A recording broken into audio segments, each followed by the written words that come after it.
You are listening to Spilling the Tea, a real estate podcast with Kristy Massero and Shelagh Maychek.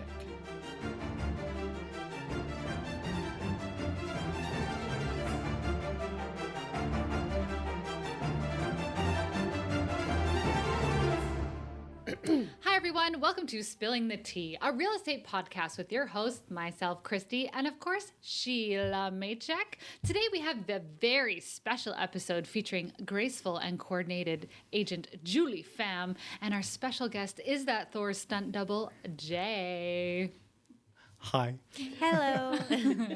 So what's the topic today, guys? It's all about realtor safety. We've heard the stories, realtors getting assaulted. We've got the Lindsay Buziak murder in 2008 and countless other situations where dangerous, these situations are occurring for agents. We've had people in our very own office receive perverted phone calls, both on Zoom and just over especially during COVID. A lot happened on Zoom, So we've had those perverted phone calls and pictures sent to their phones, and the list goes on. It's continuous. I'm very lucky to say that I've never received any of these phone calls or videos. And the joke is, of course, that I'll get them now that I've said it out loud and it's out there in the world. But no, actually, Julie, Shelagh, and I have been at a friend's house when she's received an unsolicited We've witnessed firsthand someone's reaction to getting one of those unsolicited photos. And it's funny if you're not the one who gets it, but she was deeply disturbed and upset. And we had to kind of talk her through it and be like, no, this isn't targeting you, because you feel like it's targeting you, but it's not, right? So nothing ever came of it, of course, but we did have to kind of talk her through that process, just the whole, you don't have anyone to report this to, get over it, but it sucks, obviously. And in training, I do training downstairs at our brokerage. I try to tell people, be careful what you put your face on, especially young women. Our office is a super good looking office, and we have a lot of young agents.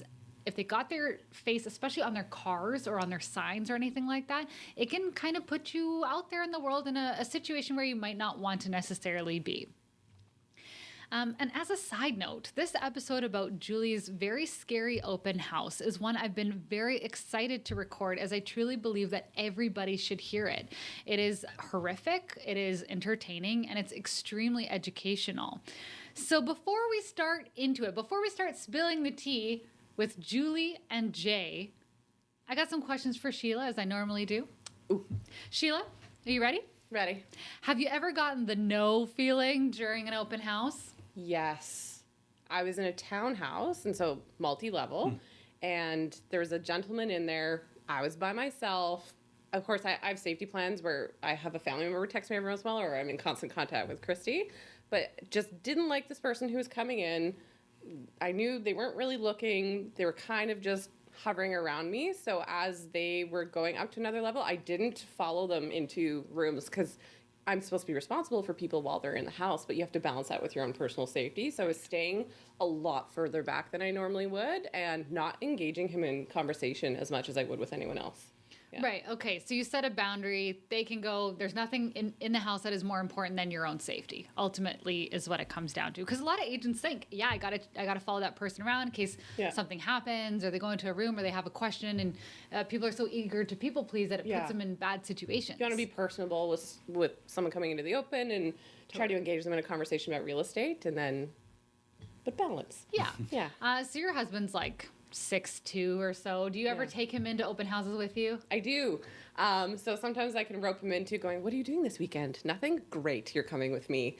So especially if it's a large home, I obviously can't have him talk about anything, but I'll have him at the front door helping me, so I can shepherd people in between the different levels of the home, but he can be there and handing out the flyer even, and just having that male representation out front of the home, especially with a busy open house, it really just helped me feel better. Yeah. The only thing I can think of that ever kind of rubbed me really the wrong way, that I was like, really surprised about. And after a while, when you're working with the public, not too much stuff surprises you. Yeah. But I went into a home once that was supposed to be vacant, and there was a man living in the basement. Wow. Yeah. So thankfully the seller knew about this, even though it wasn't communicated, but it was supposed to be brand new. So there's things about warranty that now apply, things about GST that now apply. But I was surprised, because you're not supposed to open the door and then down the staircase, there's like a mattress on the floor. It got weird really quickly. You're like, did someone break in with their stuff? It looked like a squatter, but the second I was like, and of course you call out, because the second you see that there's evidence of a person, you're like, hello, I've got a showing. I'm a realtor. I'm entering the house because you feel, don't shoot. Yeah. So it's one of those things where you announce your presence because you're thinking like, oh, this is getting awkward real quick. I mean, and you don't want to scare people ultimately. Like, and Sheila and I had a situation where we had a listing and there was a woman who came in. And I think she had her arm in like a brace or something. Yeah, she had a elbow sling and a neck brace. And a neck brace, yes. It was very strange. And how she was conducting herself was really weird. And I remember Sheila and I didn't even say anything, but neither of us left the condo. We never left it. We stayed there because one usually goes down to let another party in or one will leave or whatever. And we stayed in the same room. We had the no feeling, and we ended up contacting another open house in the same building, and they said, yeah, we actually had to kick her out of ours because she stayed too long. So she like bundled herself up in the corner and like refused to leave. Was behaving erratically in their open house. Yeah. So mental health issues occur. It happens. Obviously, we didn't have to do anything with that situation, but it was definitely a red flag for us that we knew something was up. Yeah. Right? And then we kept in contact with the other realtor who was obviously having an open house that day. They were nice enough to check in with us as well. Mm-hmm. Yeah. And then lastly, guys, the only things that really scare me when I'm house hunting, I don't know if you guys feel the same way. Please tell me if you do. Maybe I'm the only one. I hate it when I'm going into a house and the door is closed. And then I have to open the door. Like the front door? Because that's aren't they all closed? Are they always closed? Not the front door. So it'd be like I go in and like just the master bedroom bathroom is closed, or just the bedroom door is closed, or my worst nightmare would be going into a house at night and having all the doors in the house closed. Like I would, and if I had to do that every single time, and I work with a lot of first responder clients, and I've literally had to be like, okay, this basement's creepy. This is my worst nightmare. I'm just going to vocalize that to you right now. I'm going to open this door, but I hate this. Like and I say it out loud so that they know if I'm hesitating or anything like that, it's me. It's not the house. It's not them. It's me. So I don't know why. I don't know what I'm expecting. I don't have any traumas having to do with opening up doors and finding things I don't like. It's just that happens to be something. Yeah. So today at the table, I'm going to take a second here to discuss Jay. So, Jay, you're not just any guest. You are a special perspective today. And you definitely are going to add a different element to the table tonight because your profession is a police officer. So before we get started, I just want to take a second out to thank you for your service day in and day out and making our home a safer place. And I was lucky enough to meet you when you were house hunting here in the Lower Mainland. And as a first responder wife, I can't be more happy or proud that somebody like you would be doing that job. Oh, thank you. It means a lot to me. Yeah. So let's get into it. Let's start spilling this tea. Yes. Julie, I want you to start off telling your crazy, scary, horrific, and a little funny story about your open house. And I would like for you to start by describing the type of property you're at and ultimately why were you there that day? Yeah, I mean, I'll start at the beginning because it was kind of the beginning of my career. Like I was a new agent. I was like super keen on doing like 3-4 open houses a weekend, which is kind of ridiculous because you do an open house from 12 to 2 and then you run to the next one and do one from like 2:30 to 4:30 or something. You're doing 3 a week? 4. That's busy. Saturday, Sunday. Yeah. Oh, man. Yeah, that's a lot of open houses. But you were keener. Like, there's a reason why you got the awards that you did that year, and you skyrocketed in. Yes, exactly. Like, you skyrocketed in this industry because you were being a keener. I did, and at this point, I was doing so many open houses and just trying to get probably just my first or second client or something at that point. That's awesome. Yeah. And so real estate is always so interesting to look at. Like I did like condos to, farmhouses on acreages to like luxury houses. And this one was a luxury house out in Abbotsford, and it was for an agent that I had done a lot of open houses for. So I had my, I had everything down. I knew what I was doing. I went there, I was confident, and you're like, I've got this. Yeah. Yeah. What was the property like? The property was massive. And the thing is that there was forest everywhere. and the property beside it was also just land, but also for sale, but just land. So it's not like busy road, cars around, corner stores, neighbors. Yeah. Like to trick or treat, it would take like an you hour wouldn't. to get to the next house. No one would go to that house. So They're like, you were it's too far. Deliciously isolated. Oh, yes. Yeah. Okay. Yes. Okay. I just want to get. I didn't even think anything of it. Like, I was like, I never looked up the address until before I went. Because I was like, okay, how long is it going to take me to get there? That's it. That's all I was looking at. So I go there and I'm like, whoa, cool house. Like, you know, I kind of referenced it as like a modern like bachelor pad. It had like 3 garages that were like spotless with like a little like Corvette in the corner and like, you know, just the perfect house for a single rich dude. And I'm like, this is so cool. And so like a couple acres of just nobody. Your next neighbor is like, you know, the farm down the road, and then the farm down the other side of the road. So I'm like, okay, like whatever. Didn't think anything of it. And when you drive in, there's a gate. So you open up the gate. I propped up my signs everywhere. My signs have my face on them. Was this like a long driveway situation? Yeah. So did you even have like cell reception out there or anything? No. So okay. I'm already nervous. Yeah, you guys think the viewers at home are at the edge of their seats. Jay's here with like his like hands in his mouth, like, oh my God. Tell me more. His spine is tingling. Yeah. So, you know, I didn't find out there. Well, no, the agent did say, hey, cell reception's kind of spotty. So I kind of knew that. But it was bad. It wasn't good. There was only certain parts of the house that were good. But anyways, as you open up the gate and you drive your car in, there's like a couple outbuildings, like a big shop to the left, and then like this sauna type thing, and then another garage, and then you keep driving up this driveway, and to the left there's like just kind of trees and grass and whatever, and then you keep driving and you come up to this amazing house, and then even on the left there's a coach house. That's a lot of property for one person to handle. Kind of handle. Oh yeah. So okay, but you're Julie. You're this on because you're like this. She's extraordinaire. It's gonna look great on my Instagram. Yeah. Oh yeah. Yeah. Oh yeah. Like I there was nothing negative in my mind about it. I was like, oh yeah, I can do this. Like I already looked over the notes. Like I'm good to go. I've done a few properties like this already for open houses. Like I'm fine. And I'm thinking, oh, $6 million property. That's pretty cool. Pick up a $6 million client. Yeah. That's what I'm thinking. That's the dream. I'd be chasing that. That one, is too. the Yeah, dream. that's a good goal. So while Julie's kind of Jay, this is where we really need your commentary here because Julie's described this property. She's painted the picture. She's painted the dream as a new agent. What is your kind of gut and initial feeling about female agents working alone in open houses? Oh man, yeah, that's a good question. It's so contradictory to the way that we raise our children. It's like Christmas, for example. You tell your kids, don't go to strangers, don't take candy from strangers. But hey, here's a big fat man. Go sit on his lap, and he'll give you some candy, right? Yeah. And it's the same thing. We tell you your job is so inherently dangerous, but that's just part of the risk that you assume. And we tell you as growing up as kids, hey, don't go to strange environments, don't meet strangers. But by the way, go to this random house you've never been to before and meet somebody that you've never met before in hopes that he'll give you a $6 million sale. You might make some money. Yeah, you might make some money. So it's like completely contradictory. So for me, I'm already at risk here. I'm like spotty cell phone, that scares me. You're so far away from everybody else, that scares me.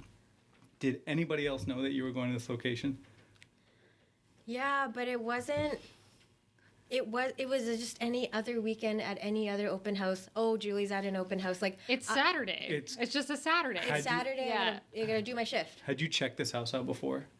Driven by it? Yeah. Oh no. No. Like It's absurd. It's so far. Why would I go there? Isolated. Why would I do that? Yeah, so for me, I'm like, okay, you're isolated, spotty cell, nobody knows where you are, you've never seen the place before, and it sounds like you were in go mode. So it sounds like slight complacency, if I can just put words in your mouth there. Here's the thing, though. So that's a great word because in my head, like it's just something that we assume we're doing. It's part of the job. You don't give it a second thought, and the other half of the coin there is that sellers expect it. Yeah. So say you're going to sell your house, Jay, like what if an agent said to you, like, hey, I want to bring my husband along for safety, or hey, I want to work with another realtor for safety, or something like that? Would that deter you from hiring them? No, not would at you all. think, oh, I'll just hire a man because it's like easy? I know you wouldn't think that, but like, yeah. So yeah, you wouldn't think that. But is that something that sellers think about when they're hiring an agent? No, I had never thought. When I was selling my place in Toronto, it was something that never crossed my mind. I just bonded. Like the safety of the agent. Not at all. And then safety of the agents coming to check out the house. I remember it was the middle of a rainstorm, and my fiance and I got kicked out of our condo. It was just the agent was coming to look at the house. And I thought, okay, great. I'll just sit here. Welcome to my little townhouse, my little condo. We got kicked out. And so I'm sitting in the middle of a rainstorm waiting for her to finish by herself viewing my house. I was so mad at that. Oh. But now I realize, she was protecting herself. She's like, I want everybody out of the house. I want to go see it by myself. Right. And I'm like, you know what? That's a smart call. Kick me out of the house. Because as far as she knows, she didn't know my fiance was there, and it was just me sitting in a condo on the 28th floor waiting for her. Right? So she kicked me out of the house so she could see the space before she brought her clients. Yeah. Interesting. Which I never thought about Because sometimes we'll video preview places for a client when we have to, but generally we'll say like, hey, you don't have to leave. Don't worry. We're just going to be taking some video around here. But as a seller and a buyer, at no point, I mean, this is so facetious, at no point have I ever taken your safety into consideration. That's so rude. So it's not though. That's why we're doing this conversation, right? Because that's the real life perception. Well, for me, it's you're crushing at your job and you have the answers to everything. Yeah. And everywhere we go, like, in hindsight, when I was driving around with you looking in Langley that I had never been, I'm panicking about my safety. I'm driving through farm fields. I'm like, where the hell are we going? You're right. Yeah. But me? you guys are all in control, so I just assume that we're safe. Right. Also, like, you're selling the biggest asset that you have, so there's other stress factors to it. You would never be like, oh, my agent is gonna be unsafe. Like, you would just you have late other night things. showing for them. Yeah, you have other things in your mind that you're just like, oh, I hope it sells. Other things. Yeah, I've never considered the safety of the agent. So rude. So we got to get through this story here. So Julie's painted the picture. She's kind of told us where she is, what the property is like, why she's hosting that open house, how much, forethought was given into going because she's just there to do her job. But Julie, it's my understanding that something happened for it to start to feel a little weird. Yeah, like, so it was quiet, but for that time it was quite busy. So like, in terms of where it was in general, it was a pretty busy open house. Like, you'd think it's very out of the way for me to even get 6 groups in. That's huge. Yeah. Like, crazy, like unheard of. So I had people kind of trickle in and leave, and the demographic was either like a big family, because this house is suited, so like of course, so much space. Yes, much space, so many exits, so many windows, so many, so kind of going back, like, I did do my little due diligence, like, where are the exits? Are they locked? I always lock the door. I never keep the door open. But yeah, anyway, so I do little things like that, but you never think like something bad is going to happen. So you're just kind of like, oh yeah, whatever. It's like, it's fine. So anyways, I had these groups come through. I had like, this couple that like drove in a really nice sports car. They came in, they left. They got money. You're like, yeah, $6 million. Yeah. Exactly. So I'm like, oh, this is sweet. This is busy. Like, it's keeping me busy. I'm not just sitting here working, on my computer, which is fine too. But there was people coming in, and then it was kind of dead for a bit, and then I see this kind of big black truck drive up the driveway, and I'm like, oh, okay, I'll get ready. I go down to the front door, and it's, I'm getting ready to unlock the door, because again, I lock all my doors, right? I don't just let people walk in. Nice. I am not, I am a little bit. I'm a little like smart. Street smart. So then, I open up the door, and it's his agent, and an agent and a buyer. So then I'm like, oh yeah, I hand them future sheet, and they walk through the house, and when an agent comes with their client, I just let them go, right? Like, there's no point in me trying to sell the place or anything like that. I let them have their time and their space. So they're there with a representative. Yeah, exactly. So I just kind of like do my thing, and I'm like, yeah, if you guys have any questions, like let me know. I kind of take them through where things are a little bit, but for majority of the time, if the agent's there, I just let them go, right? So. It would be weird if I started poaching his client right in front of You guys looking to buy a home? They're like, yeah, that's why we're here. I'm like, I heard the agent is horrible that you're with. Here's my card. Yeah. She would never do that. We would never. It's a joke. Yeah. We don't do that. So anyways, I let him go, do his thing. And then, like I said about the property, there's like multiple different kind of outbuildings, like a beautiful coach house, a beautiful shop, like a weird sauna thing, and an extra garage like down the hill. And everything's very far from each other. So I think even if you screamed in the house and somebody was in the shop, I'm not sure they would hear. And even then, it would take a while to get to you. Yes, Jay just shuddered. Jay's like, I don't love it. It's also uphill, so it would be a very long run. Oh, that's a word cardio. I'm not doing it. No. Yeah. So he's like, oh, someone's screaming, and they have to run uphill. They're like, no thanks. It's too far. Sorry. So then they finish up in the house, and then they're like, oh yeah, like can we go check out, down there? And I'm like, oh yeah, for sure. Like I said, I always keep everything locked. So I go down there with them and I open up the shop because I'm like, I don't know, what if like an animal gets in or like, I don't know. Like, so I always lock and open up for people, right? So I open it up for them. I let them go in. I kind of talk about it a bit. And then I kind of make my way back up the hill. Now I'm walking back up the hill, back up to the house because I'm like, oh, like maybe someone's there and I missed them or something. So right. I go back up there and then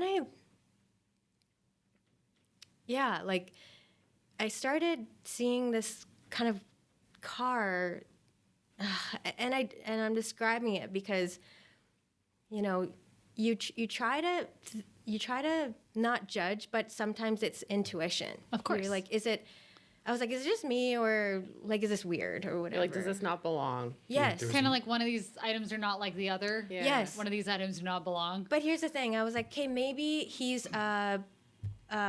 a working man. He's a farmer. It's farmland. Wait, so another car showed up? Yes. Oh, So now plot another. twist. Yeah. This whole time I've been panicking about the other guy, the agent, and I'm like, plot twist. There's guy with the agent in one place that you've opened up, and now there's this second car, and it's coming. like. And I see him. All right. I'm looking. Right. I'm looking down the hill, down the driveway. I can see them, and he's coming up, and it's this kind of broken down car, and I'm like, okay, like, yeah, like you can't judge people, and especially in real estate. Could be a $6 million buyer and a beat up beater. A jalopy. You never know. Yeah. You never know, and it's true, right? Like we can't judge people. We don't know what their situation is. So I'm like, two things are firing in me. I'm like, hey, is this not right, or am I judging someone or whatever? So I'm like, you know what? Let's just go for it, kind of thing. Like Right. it's totally fine. It's fine, Julie. So I again go down to the front door, and then I see him get out. I don't know if you have any comments like before I move on. Well, I mean, this is a pretty good point to get into our next topic, and it's about how Julie's describing that she's kind of getting a gut reaction. Okay, Jay, your commentary here, because like your gut's already twisting about the one guy. I'm freaking and out. now you're hearing about guy number two. Yeah. Do you believe in gut feelings? Yeah, and 100%. like, or do you have a gut feeling? I do. My gut feeling has got me out of and into a lot of trouble. Okay. I know that's the worst part. My gut will say, "Hey, don't go down this dark alley," and I know it's a bad idea, but then my head will be like, "Or it could be fun," So I know I'm not listening to Timmy. Sorry, Timmy's my tummy. So I have to listen to Timmy more often. But yeah, I definitely believe in the gut reaction. In gut feeling. Yeah, it's basically it's your physical response. As humans, we need a physical jerk to wake us up. And your stomach is the number one thing that your brain talks to. So when it goes through that process of, like you said, you were like judging. I didn't want to judge. I mean, that's your brain subconsciously going through a whole bunch of, hey, this is something that I've done before. This is something that I've learned before, or this is something that I listened to on a podcast about. I should be more careful. And then it's your brain hitting your gut, and your gut's going, hey, wake up, meat sack. we should be aware. Something's not right. Get out of here, meat sack. Yeah. So it's telling you right now, just because. And I think the gut reaction is the precursor to the fight or flight. Yeah, it's 1,000 of years of evolution. It can't 100%. be wrong, right? Yeah. So obviously in policing, you're gonna have complainants who say, I have a gut feeling. I saw something, I have a gut feeling. Could be nothing, but it could be something. Yeah. And these gut feelings, like, I don't know if anyone ever listens to Dateline or anything like that, but gut feelings sometimes lead somewhere. Now, I have an excellent gut feeling, like excellent. I can tell if someone's just like pretty quick. And then I generally have to be proven otherwise if it's really that Strong. Yeah, and I'm not usually wrong. I don't work in hotels anymore, put it that way, because like I can't, because I'll meet someone and I'll be like, this isn't right. Trust your gut. Like I hate to be politically correct or bash political correctness right now, but I mean, don't be prejudiced, but trust your gut. If something in your gut went off, said, hey, this isn't right. You're selling a $6 million house. You know, if a client rolls up who doesn't match the profile, then it's not wrong to be like, hey, something about this doesn't fit this scenario. So trust your gut. So Sheila, do you what's your gut like? Do you have a gut feeling? Mine's typically awful. I have some people have it, some people don't. I can have just a lack of awareness in some situations. Every once in a while I'll be like, oh yeah, I nailed that. I was super safe. And then other times the person leaves the house and I'm like, I was totally oblivious. Okay. I'd be like, Sheila, wake up. Okay. So your Timmy's not even talking. Timmy's yet. Tommy's not even there. talking. Yeah. Okay, so we're going to go back to you, Julie, and I want you to start talking about, you seeing this person, your interactions with this person. So let us, what happens next? So it's funny, like going back to this feeling, because it's very unsettling. Like it was super unsettling. And I was like, is it just me? Like, so it's funny because I something inside of me didn't let him in the house with me in it. So you knew. Smart. Like I wait for people at the door. I wait for them to knock, even though there's a window at the door and they can see me looking at them. And hi there. Yeah. Please knock and I'll move. So they'll knock and I'll open up the door, and I always make a comment. I always go, "Oh, sorry, I always lock the door because I never, you never know." And people are like, yeah, of course. Right? Yeah. What are the chances of 2 murders in the same room? Right? You never know. So then, for some reason, I open up the door before he gets out of his car, and I close the door behind me, and I get out, and I'm like, I don't know why I did that, but I did. So I walk down the kind of couple steps that they have there, and I greet him. I greet him like outside. So you don't wait for him to come into the house with you. You're like, I will meet this guy outside. No. And as I was walking down the few stairs, I caught eye of a security camera to my right. I don't know why. Like I was like, okay. You're starting to take in things around you. Yeah. So awesome. your fight or flight is literally Firing. Yes. Yeah. You're assessing. I'm firing I on love all levels. Okay? I was I'm diligent. happy right now. I'm so happy. So then he gets out of the car and he's wearing like cargo pants and like a t-shirt, and he's got a hat on. And I'm like, okay. Like in my mind, I'm still trying to figure it out. I'm like, okay, well, how can I help you? Like, basic spiel. I'm like, blah, this is there, this is that, this is that. And like when you were like, I don't try to engage, like I just kind of said my spiel and I left it at that. And he didn't really say anything. He was like, okay. And I was like, well, you're welcome to go look in the house.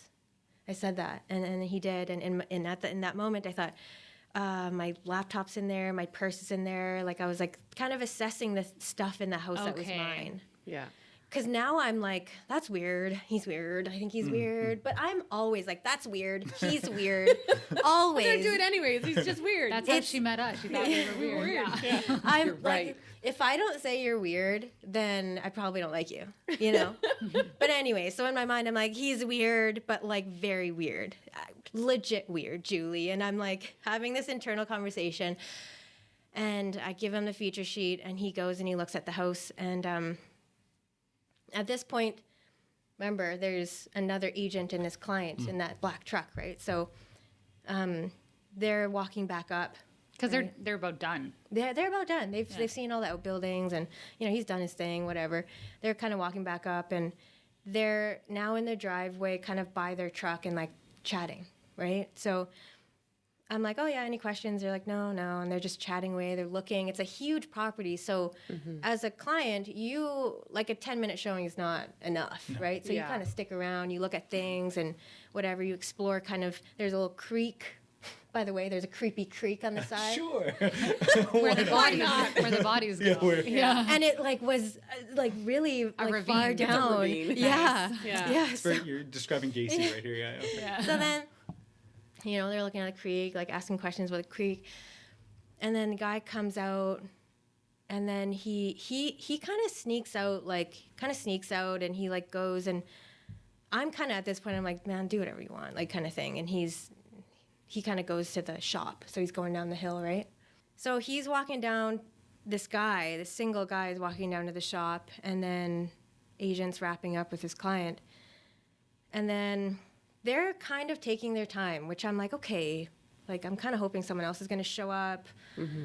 I'm deciding what I want to do at this point, but he hasn't done anything yet for me to be like, you're weird and a creep. Get out of the house. Yeah. So you're trying to do the assessment, like, here's a guest in my open house that I'm supposed to be providing a service to on behalf of the seller's agent. And then, but there's also this party that might be leaving soon and no one else has come yet. Yeah. I'm trying to be very professional. You're doing a wicked risk assessment. Yeah, you are. You're doing with you on this one. doing a risk assessment. That's what it is.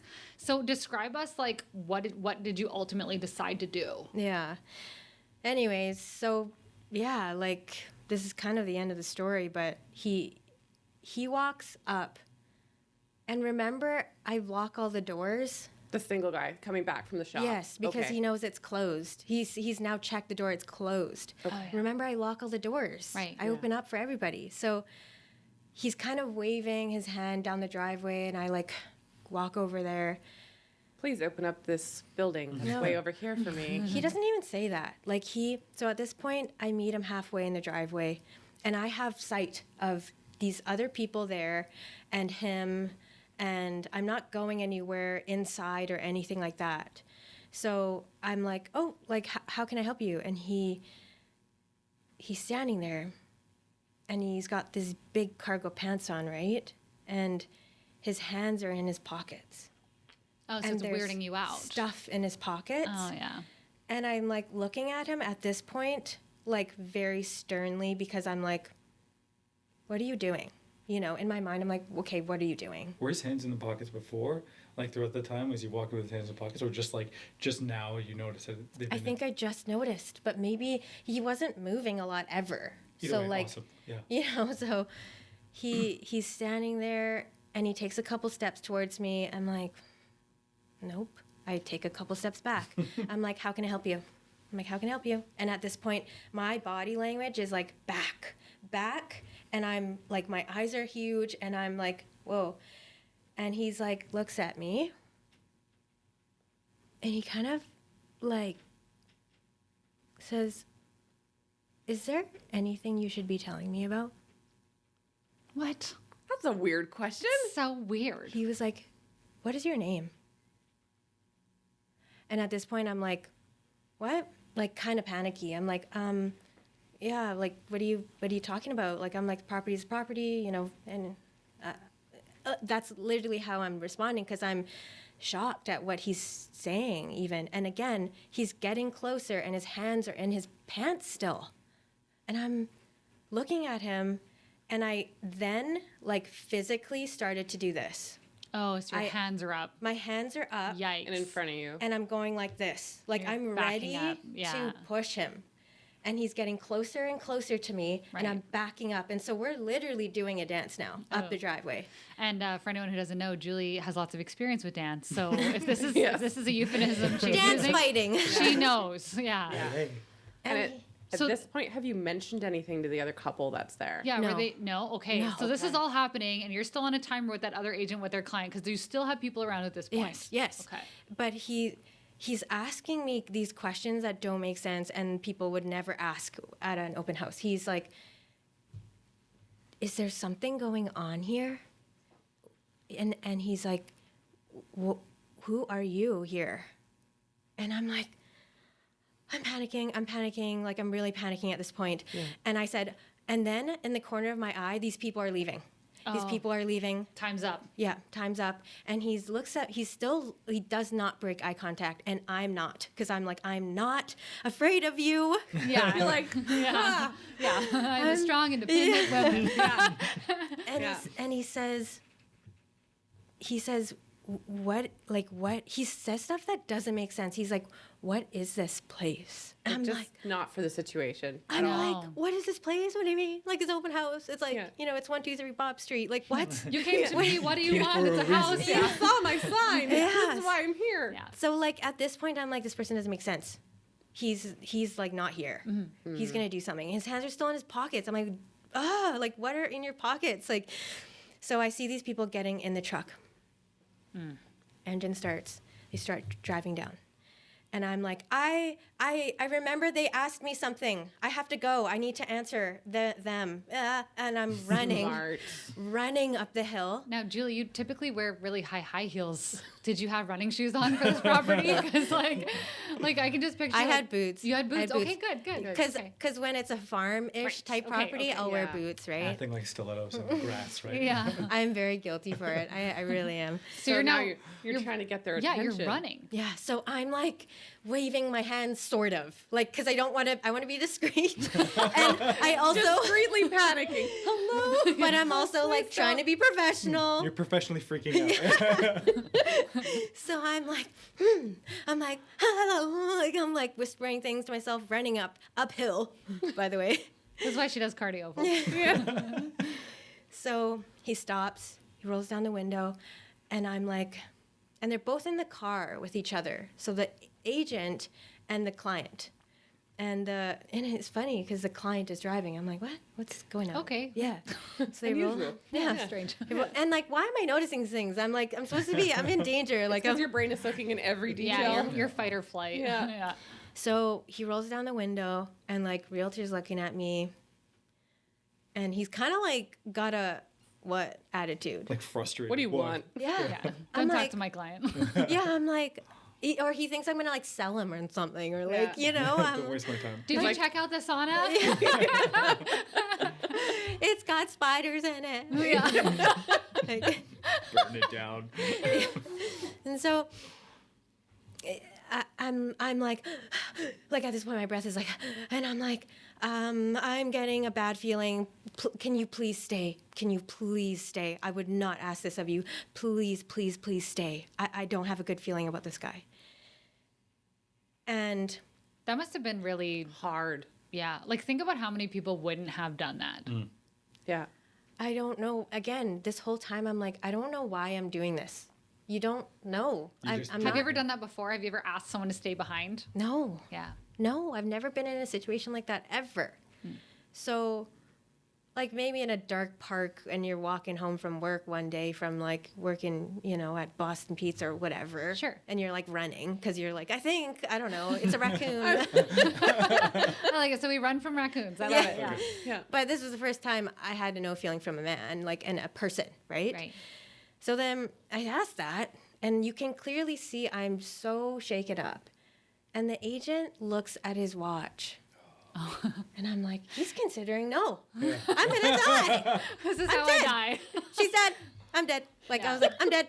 And I'm kind of like, are you serious? Yeah. I'm almost in tears. Like, I'm like, so he looks at his watch. And then client, right away, of course we can, reverses the truck back up, turns around, parks, gets out. Wow. Nice.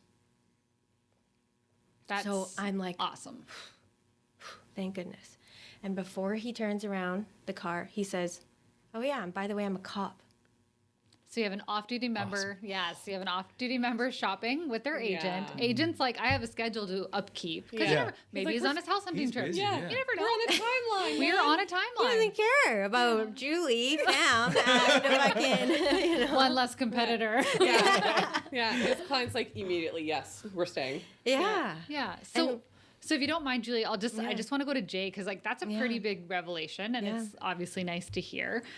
Jay, like you know what it's like to be on that house hunt where you've got to time it. Like you got 15 minutes to see a house, and the next one, the next one, the next one, and we as agents try to keep you on target. Yeah. I've been in houses with you where I'm like 7 minutes, people. Yeah. Wrap up your stuff. I'm playing with the water. Especially in a market where it was so busy and you had a very tight timeline to view a home and then you're done. Yeah. But can you imagine you get asked by this random realtor, hey, do you mind staying behind and helping me?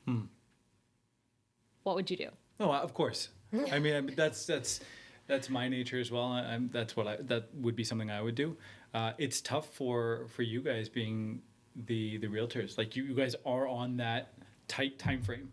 Maybe he's got a 20-minute showing and a 45-minute drive. You know what I mean? Like it's tight. So he's probably thinking about his client. You're lucky that the person that you asked for help was somebody who's willing and not just some foreign tourist who was like, no, we're okay, thanks though. But definitely, I would definitely stay behind. And kudos for you. I think that's something that I think you should be talking more about in the industry is, look out for each other. Yes. That agent should not have looked at his watch. I know. He should be like, 100% got you. I know. Like it was a point where he kind of looked at his client. He's like, what do you want to do? I guess we could if he says no, we're not staying. Yeah. Like that's more shocking to me that the fellow industry professional is like, God, you're wasting my time. I know. No. I looked in his soul and I begged him to stay. You're like, I need you right now, man. And he's just like, I don't know, maybe.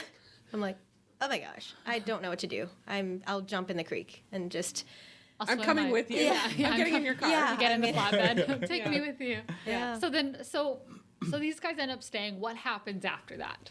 So I race up that hill, right? I'm like chasing after that truck, and and he gets out. Agent immediately gets on his phone. And he's like rescheduling everything. He's rescheduling. He's got to bump all of his other appointments, right? Yeah, right. Which is good that he's keeping in communication. Yeah. Right? You can for sure tell he's annoyed. Yeah. He's annoyed for sure. Because he doesn't say, after that, he doesn't even interact with me. Like, he's just like, wow. No, he's so annoyed. Wow. And that kind of bothered me thinking about it now. I'm like, if anyone asked me for help, like, I don't think I would hesitate like that. Like, especially a realtor. Especially the situation that you guys are all in the same risk. You all know the same risk. Yes. If somebody asked you for help in the same industry, you'd be like, sure, I got you. Even if they were like, I hurt my arm, can you collect my signs? I'd be like, yeah, of course. Like, that sucks. Like, like, even if you didn't know them as an agent, you'd be like, yeah, that would suck. Like, right? Empathy. Yeah. Right? Just basic empathy. Being a human. A human. Yeah. Yeah. It's so strange because it seems like throughout the conversation, the reoccurring theme is that we're always put in these customer service positions where we want to please the people. Yes. We want to do our job, and we kind of let our guard down because we're so eager to do our job and please. But it can kind of almost get us in situations where we look really careless, or we put ourselves in situations where, you think, oh man, I'm not doing my job because I'm not pleasing this person, even if their request is kind of weird. And in turn, you sacrifice your safety or that of your colleagues. 100%. When you're in the moment, you act one way, and then, of course, you'll always have someone else being like, oh, I would have done it this way, or I would have done it better. But when you're in it, it can seem like it's happening really, really quick, or the next 5 minutes can feel like a year. So, yeah. So eventually they hang out, and Buddy Boy comes back. Oh, yeah. So he comes back. And, like, it's funny you say all those things because I'm like, is it just me? You're like, am I overreacting? But how sad is that? Yeah. That's sad. Because I'm like, I made these people stay. Like, maybe it's me. It's the service industry in your bones. Oh, You're wasting people's times. You're choosing conflict over pleasing people. Yeah, no, it's not you. So bizarre. So then Buddy comes back up, and now he's like extra weird because now he sees, like, he saw all that happen. He saw the truck and then reverse, and he's probably like, well, what's going on? He probably He's thinks like, you they're guys are onto setting me. up on him now. Yeah. Yeah. Like it's a sting. Yeah, like he's been found. Yeah. Right? So then he comes back up, and he just kind of beelines for his car. Oh, so he's like, later. Yeah. And so he kind of like walks up to his car, like hesitates to get in a bit. And right now, we're like power stance, the three of us Power Rangers. Like scaring off a bear on we're the like, trail. Yeah, we're like... That's such a good analogy. Make yourself look big. Eye contact. I'm big. I'm scary. And for some reason, I was at the tip of that triangle. Like, I was in the front. I'm like, why am I at the front? Like, the agent's like 6'4". There's a cop. And I'm like... why am I, okay, sure. I'm like, power stance, like smiling for some reason. Because you're customer service. I'm friendly, but get out. Yeah, I'm like, and like, so then he comes up and he's like, for sure looking at us like, what's happening? What is happening? So he looks at us and he's like, what's going on? And I'm like, this is the same question you like were asking me down the hill. So I don't know if you're referring to us. What are you looking for? Yeah. So I was like, nothing. Wow. All good. Nothing. Bye. Nothing. I'm like, nothing. Why? I'm fine. So then he's like, so weirded out. Because like, I'm weird. I'm so weird. And I'm like, can I help you? And he's like, no. He's like, what's going on here? And then I'm like, nothing. How can I help you? Are you done here? Are you done? I'm like being so weird. And the cop, I can feel him very close, like to me, and ready to do something. He's in an action stance. Oh, yeah. Because the guy still has his hands in his pockets. And Oh it my looks really God. weird. Which is, Jake, a big no-no. It creeps me out every time, yeah. Hands not in the pockets. Hands Get out of your hands in pockets. the Don't put your hands in your pockets. I'm Yeah. like, what's in there? There's stuff in there. And I'm like, is he about to pull something out? And like, so that's what I was afraid of the whole time. And so I could feel the cop also, like, he was wearing flip-flops. I'm like, so inefficient. So it's like flip-flops and then high heels and then boots. I can promise you that cop is behind you going, damn it, I'm in flip-flops. My realtor told me to use easy to remove shoes. Yeah, we always tell our clients It's to have gravel, it's a gravel highway, damn it. Yeah. So I'm like in a corner of my eye, I'm like, flip-flops? Like, really? Like, how? Like, I like how you're judging him now. Yeah. Poor guy. yeah. But I was like, yeah, totally. And so he's like ready to do something. And then he comments and he goes, okay, I think you're done here. He goes, I think you're done here. Oh, wow. So Yeah. he's like ready. He's like, you need to go. So Yes. he's de-escalating. He's verbally Yeah. interjecting. Wow. Yeah, he's Unwanted persons. Yeah. My favorite. So then guy gets in his car and leaves. And I'm like, I take a deep breath out and I'm like, thank you so much for staying. And he's like, you need to go now. And I was like, so it wasn't just me? He's like, no. He's like, that was bad. He was like, that was very bad. And I think he looked, so the cop looked in his car when they came back up and he's like, you need to go now. Like, and he's like, how long is it going to take you to pack up? And so I'm like, oh, like no time, right? So I shove everything, I close everything, and I collect all my signs. And he's like, I'll wait for you. I'll wait for you till you leave, but do not come back here. Do not come back here. Yeah, because that guy's just going to circle your a block open and house. come right back. Yes. Yeah. So how did you feel having your feelings kind of validated at that point? Oh, like, because the guy hadn't done anything. So I'm like, well, he's probably fine. It's probably just me and like I'm having a weird feeling or whatever. But the fact that the second the guy got in his car and left, he's like, you need to go now. Okay. Like, he's like, immediately go. I'm like, okay, I need to call. He's like, go. You're not calling anyone. We're going. Here's my number. Here's his license plate. Oh, here's my name. Wow. Yeah, immediately. Good job, Officer Flip Flop. Yeah, great. Yeah. That's what he will be called from Officer this point. flip-flop. Yeah. Officer, by the way, if anyone ever watches this and it's you, if you're the person who was at this open house, I would love to sit down and talk with you and meet you and thank you. I'll buy you a beer. For keeping my friend safe. Because first responders is a pretty small world. Yeah. We would love to talk to you and thank you for what you've done. Because I imagine that whole time, especially as females, you're like, you want to please. Yeah. As industry professionals, you want to please. Oh, it's probably just me. Oh, I'm probably just paranoid. But no, Yeah. that guy's literally like, this guy's weird. Your open house is done. You're done. Yeah. Right? And I remember when you were telling this story, because we ended up finding out about it after. Yeah. It sucked to hear, because you feel so helpless when you're hearing this, and just to know that that person was there with you sure made me feel a lot better, which was awesome. So on that note, when you're kind of looking back and reflecting on the situation, is there something that you would advise other agents to do if they were in your situation like that? Just trust your gut. Like, I wouldn't, even if you were wrong, that's fine. That's okay. Yeah. Even if you were like, even if that person was just having an off day and like was being weird, it's okay. Like, do you want to run the risk of potentially, So it's like better safe than sorry kind of situation? Totally. Yeah. And like, I wish I said back up. I wish I asserted myself more and wasn't so scared. And said something to him and said, hey, back up, please. You're making me very uncomfortable. So today I do that. Okay. So my next question was going to be like, did you go back to the property the next day for an open house? And when you had to call that realtor and say, hey, look, I just shut down your open. How did they react? And did you go back? Yeah. So of course, on my drive home, I called him right away and he's like, oh my goodness. Like immediately he was like, of course. Like, yes, Julie, like, absolutely no problem. So, of course, it's Saturday. There's still an open the next day. That you signed up for? Yeah. Same property. Oh, okay. Got it. So then, I'm kind of like, okay, I think I don't have to go back. In my mind, I'm like, I think I don't have to go back. Yeah, we're done here. Yeah.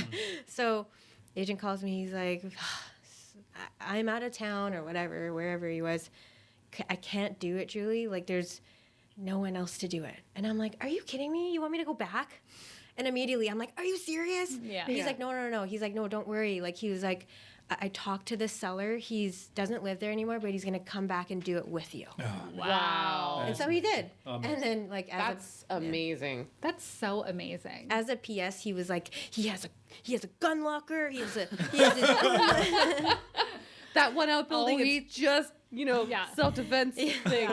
And I'm like, I was like, I don't need, like, okay, sure.